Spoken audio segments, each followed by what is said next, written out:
সুধী দর্শক শ্রোতা, আজ ৪ঠা জানুয়ারি ২০১০ সোমবার। বাংলাদেশের জাতীয় সংবাদ মাধ্যমসমূহে প্রকাশিত সংবাদসমূহের উল্লেখযোগ্য অংশ নিয়ে সম্পাদিত অ্যানালগ নিউজরুমে স্বাগতম। নতুন শিক্ষাবর্ষ শুরু হয়ে গেলেও এখনও পর্যন্ত দেশের অনেক স্থানেই পৌঁছেনি সরকারি বই। বিনামূল্যে বিতরণের বই টাকার বিনিময়ে বিক্রি হচ্ছে শিক্ষার্থীদের কাছে। দেশব্যাপী সরকারি বই বিতরণে অনিয়ম ও অব্যবস্থাপনার খবর ছেপেছে আমাদের সময়, মানবজমিন, প্রথম আলো এবং জয় দিন। সর্বোচ্চ বিদ্যাপীঠ ঢাকা বিশ্ববিদ্যালয়ের ছাত্রলীগ নেতাকর্মীদের তাণ্ডবের হাত থেকে রক্ষা পেল না বিশ্ববিদ্যালয় সংলগ্ন নীলক্ষেতের বই ব্যবসায়ীরাও।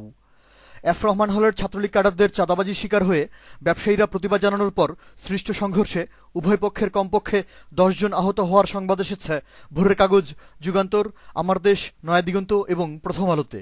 ক্ষমতাসীনদের ছাত্র সংগঠন আওয়ামী ছাত্রলীগ নেতাকর্মীরা রাজশাহী পলিটেকনিক ইনস্টিটিউটের আবাসিক হলে বোমা তৈরি করার সময় বিস্ফোরণের ঘটনায় কমপক্ষে ৪ জন গুরুতর আহত হওয়ার খবর এসেছে ইত্তেফাক, আমার দেশ এবং নয়াদিগন্তে।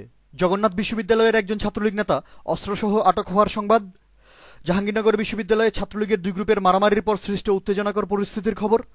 এবং চট্টগ্রামের মিরসরাইয়ে একজন জাতীয়তাবাদী যুবদল নেতা ছাত্রলীগ ক্যাডারদের হামলায় গুরুতর আহত হওয়ার সংবাদ ছেপেছে নয়াদিগন্ত ও জয় দিন। ফেনীর কুখ্যাত গডফাদার ও আওয়ামী লীগ নেতা জয়নাল হাজারী সাংবাদিক সম্মেলন করে দলীয় প্রতিপক্ষ গ্রুপকে রক্তচক্ষু দেখানোর সংবাদ। এবং নারায়ণগঞ্জের সোনারগাঁওয়ে ক্ষমতাসীন দলের বিতর্কিত নেতা হাজী সেলিমের বেপরোয়া ভূমিদস্যুতার খবর এসেছে bdnews24.com, আমার দেশ, জয় দিন, নয়াদিগন্ত ও প্রথম আলোতে। ঝিনাইদহের মহেশপুরে সরকার দলীয় নেতাদের বেপরোয়া দখলবাজি, ঢাকার সাভারে আওয়ামী যুবলীগ নেতার ব্যাপক চাঁদাবাজি এবং রংপুরে ক্ষমতাসীনদের দুই গ্রুপে পাল্টা হামলার সংবাদ ছেপেছে প্রথম আলো ও নয়াদিগন্ত। মহাজোট শাসনামলের প্রথম বছরে উদ্বেগজনক হারে বিনিয়োগ কমে যাওয়ার পাশাপাশি মূল্যস্ফীতির অস্বাভাবিক ঊর্ধ্বগতি এবং দেশব্যাপী আওয়ামী ছাত্রলীগের লাগামহীন কর্মকাণ্ডে ভিন্ন ভিন্ন দুটি প্রতিবেদন করেছে প্রথম আলো পত্রিকা। বরিশালের বানারীপাড়ায় সংখ্যালঘু হিন্দুদের উপর ভূমিদস্যুতার সংবাদ এবং মৌলভীবাজার সদরে কোনো প্রকার মামলা অথবা ওয়ারেন্ট ছাড়াই একজন সাংবাদিককে থানায় আটকে রেখে নির্যাতন করার খবর ছেপেছে মানবজমিন, নয়াদিগন্ত ও যুগান্তর। পার্বত্য রাঙামাটিতে উপজাতীয় জঙ্গিদের গোলাগুলির খবর এবং দেশের উত্তরাঞ্চলীয় জেলাগুলোতে চরমপন্থী জঙ্গিদের বেপরোয়া পুনরুত্থানের সংবাদ এসেছে আমার দেশ ও সমকালে।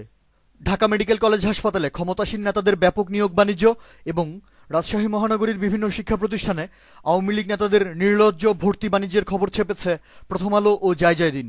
রাজধানী ঢাকা ও বন্দরনগরী নারায়ণগঞ্জে দুর্বিষহ জ্বালানি গ্যাস সংকটে অতিষ্ঠ হয়ে পড়েছে জনজীবন। বিক্ষুব্ধ জনগণ রাজপথে নেমে বিক্ষোভ প্রদর্শন করার ছবিসহ সংবাদ ছেপেছে ভোরের কাগজ, ইত্তেফাক, জয় দিন, প্রথম আলো, যুগান্তর এবং মানবজমিন। অ্যানালগ নিউজ আজ এ পর্যন্তই। আমাদের পরবর্তী নিউজ শোনার আমন্ত্রণ জানিয়ে আজকের মতো বিদায়। ধন্যবাদ।